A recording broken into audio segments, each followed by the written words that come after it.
Hello നമസ്കാരം, ഏവർക്കും പുതിരീഡിയിലേക്ക്. Indian 2 എന്ന ചിത്രത്തിൻ്റെ ഏറ്റവും പ്രധാനപ്പെട്ട OTT അപ്ഡേഷനാണ് ഇന്നൊരു വീഡിയോ ഭാഗത്ത്. വീഡിയോയിൽ മുൻപ് വീഡിയോ ലൈക്ക് ചെയ്യുക, ചാനൽ സബ്സ്ക്രൈബ് ചെയ്യാൻ വേണ്ടി ശ്രമിക്കുക.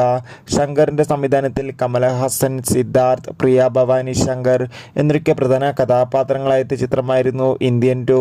ചിത്രത്തിന് ഒരു ആവറേജ്, മിക്സ്ഡ്, ബിലോ ആവറേജ് മാത്രമായിരുന്നു സ്വന്തമാക്കാൻ വേണ്ടി സാധിച്ചിട്ടുണ്ടായിരുന്നത്. ചിത്രം ബോക്സ് ഓഫീസിൽ വൻ പരാജയം തന്നെയായിരുന്നു. എന്നാലും എല്ലാ സിനിമാ പ്രേമികളും ഒരേപോലെയാണ് ചിത്രത്തിൻ്റെ ഓരോ ദിവസത്തെയും കളക്ഷൻ അപ്ഡേഷൻ അറിയാൻ വേണ്ടി കാത്തിരിക്കുന്നത്. ഇപ്പോൾ ചിത്രത്തിൻ്റെ ഏറ്റവും പ്രധാനപ്പെട്ട അപ്ഡേഷൻ പുറത്തുവന്നിരിക്കുകയാണ്. ചിത്രത്തിൻ്റെ OTT അവകാശങ്ങളൊക്കെ നെറ്റ്ഫ്ലിക്സ് എന്ന OTT പ്ലാറ്റ്ഫോമാണ് സ്വന്തമാക്കിയിട്ടുള്ളത്. ചിത്രം ആഗസ്റ്റ് മാസം 15-ാം തീയതി OTT റിലീസ് ചെയ്യുമെന്നാണ് അറിയാൻ വേണ്ടി സാധിച്ചിട്ടുള്ളത്. എന്തായാലും കാത്തിരിക്കാം. ഇന്ത്യൻ 2 എന്ന ചിത്രത്തിൻ്റെ OTT റിലീസിനായി ചിത്രം കണ്ടവരുടെ അഭിപ്രായം കമൻറ്റ് ചെയ്യുക. കൂടുതൽ സിനിമാ വാർത്തകൾക്കായി ചാനൽ ഇപ്പോൾ തന്നെ സബ്സ്ക്രൈബ് ചെയ്യുക. ബൈ.